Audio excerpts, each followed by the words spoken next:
ويحسبونه هينا وهو عند الله عظيم.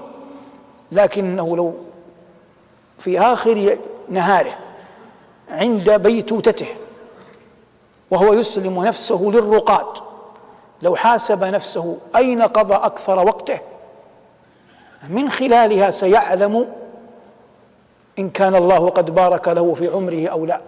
في ذلكم الزمن الذي كانت فيه الطرقات وعرة والأوقات شحيحة، يقول صلى الله عليه وسلم: من أصبح منكم اليوم صائما قال أبو بكر أنا، قال: من أطعم اليوم منكم مسكينا قال أبو بكر أنا، قال: من تبع منكم اليوم جنازة قال أبو بكر أنا.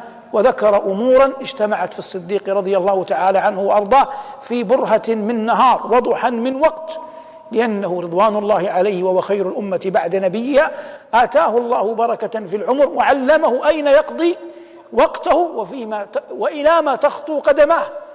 لكن أن يجلس الإنسان بالساعات أمام الشاشات إما على فجور وإما على منكر، يحدث هذا ويخاطب هذا ويقع في سيئة تتبعها سيئة، وإذا قام إلى الصلاة إن قام لها قام متكاسلا، وإن وقف بين يدي الله تراه مشغولا بما خلفه وراء ظهره ينتظر متى يفرغ الإمام حتى يكمل ما بدأ به.